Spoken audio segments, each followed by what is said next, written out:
Moikka!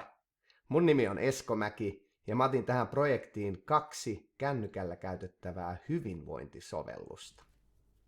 Nämä sovellukset on nimeltään Healthy Minds ja Smiling Mind. Molemmat on mindfulness-sovelluksia. Sehän tarkoittaa tietoista läsnäoloa ja joskus puhutaan meditaatiosta.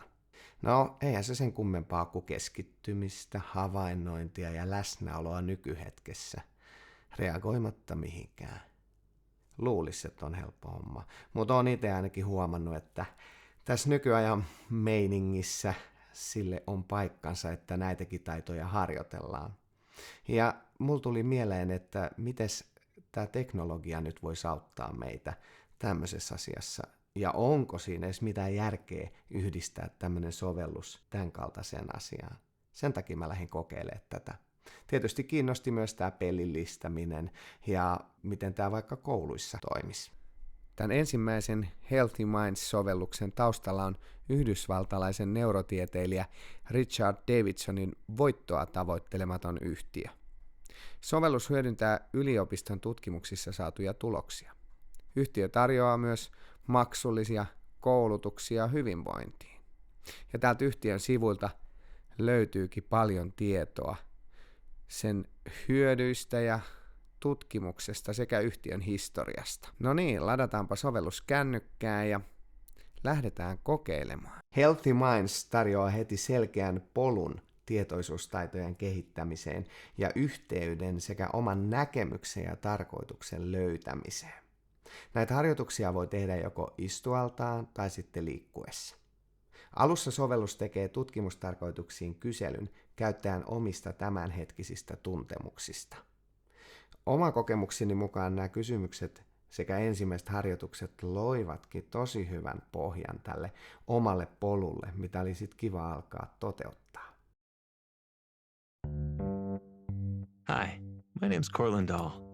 I created the Healthy Minds program to help you take a scientific approach to training your mind. Sovelluksen tieteellinen pohja tuntui heti hyvältä ja tietopaketit olivat sopivan lyhyitä ja ytimekkäitä ja omiin mindfulness-hetkiini. Ohjaavat tekstit ja selkeä pelillinen rakenne ja kerätty data motivoivat ainakin itseäni pieniin tietoisuushetkiin. Pidin myös itse siitä, että puhujan äänen sai vaihdettua useista vaihtoehdoista itselleen mieleisekseen, sekä siitä, että saman harjoituksen sai erilaisilla kestoilla 5-20 minuuttia. Explore why some moments feel inspiring. Viikon käytön jälkeen sovellus olikin kerännyt jo mukavasti pisteitä ja sitä teki mieli niin kutsutusti pelata. Uskonkin, että tämmöinen sovellus voisi sopia aika hyvin terveydenhuollon tueksi. Käytetty aika ja harjoitusten kesto oli myös helppo tarkistaa ja oma olokin oli parempi. Sovelluksen sisällä on myös tosi paljon lisämateriaalia tutkimiseen. Toinen kokeilemani sovellus, Smiling Mind, on australialainen vastine. Se on suunnattu varsinkin nuorille ja käytössä laajalti australialaisissa koulussa. Ja ainakin näiden Smiling Mindin omien tutkimusten mukaan siihen ollaan hyvin tyytyväisiä. Yhtiön nettisivuilla kouluyhteys tulee heti värikkäässä yleisilmeessä selväksi ja valittavana on useita eri yhteisökirjautumisvaihtoehtoja. Tutkimuksellista tietoa on myös paljon tarjolla. Mielenterveyden tukemiseen liittyviä ohjelmia on tarjolla myös kotiin ja maksullisena myös työpaikoille. Myös Smiling Mindsin, kuten Healthy Mindinkin, kännykkäsovellus on ilmainen. Alussa valitaan käyttäjäprofiili, millä lähdetään liikkeelle, ja tämä määrittää oletuksena alkavan ohjelman. Myös Smiling Minds kysyy aloituskysymykset hyvinvoinnin nykytilasta. Erotuksena Healthy Mindsista se kysyy joka kerta muutaman hyvinvointikysymyksen. Itse mä pidin tästä ominaisuudesta tosi paljon. Mun mielestä se ohjaa hyvin siihen tietoisuushetkeen ja kerää sopivaa dataa, mitä voi myöhemmin sitten tutkia vähän niin kuin päiväkirja. Käyttämäni aikuisten ohjelmakin tuntui jopa pelillisemmältä kuin tämä Healthy Minds-sovellus. Tässä heti aloitussivulla oli selkeästi näkyvissä se kehitysaika ja tavallaan pisteet, missä ollaan menossa omalla polulla. Mutta samalla kuitenkaan ei rikota mitään tärkeää, mikä tässä pitää rauhallisessa sovelluksessa olla. Just as exercise helps us take care of our bodies, Mindfulness is a skill that keeps our minds healthy. Smiling Mindsissa on mukana myös havainnollistavia videoita, mitkä on ihan varmasti lasten ja nuorten mieleen. Ja miksei aikuisenkin. Mindfulness is noticing. Kirkkaat värit, annetut prosentit ja kehut tehdyistä harjoituksista vetosivat ainakin minuun.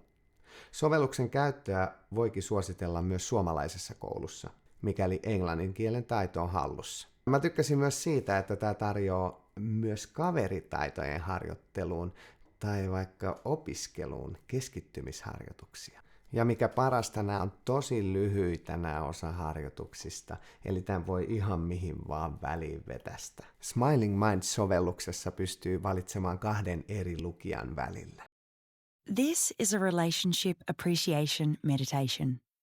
You are very lucky to have people in your life who help you enjoy life. Päiväkirjamaiset kysymykset, hyvä opettajille annettu tuki ja tämä työpaikkaohjelma antaa kyllä lisäpisteitä tälle sovellukselle. Kaiken kaikkiaan Smiling Mind tarjoaa todella monipuolisia, laajasti hyvinvointia tukevia apuja. Itse näkisin tässä hyvät mahdollisuudet yhteistyöhön omalle kielialueellemmekin. Muutama käännösversio ohjelmasta onkin jo olemassa, eli miksei suomikin?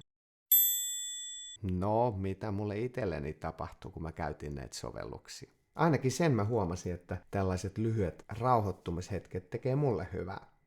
Ja että tällainen sovellus voidaan tehdä sopivan pelilliseksi ja helppokäyttöiseksi. Eli mä aion ainakin jatkaa molempien käyttämistä tämän joulukuun ajan. Ja myös kaikille muille, varsinkin koulutuksen tai terveydenhuollon ammattilaisille, vahva suositus näistä. Laittakaa ainakin kokeiluun. Rauhaa ja rentoutta sullekin ja kiitokset kun katsoit tämän videon.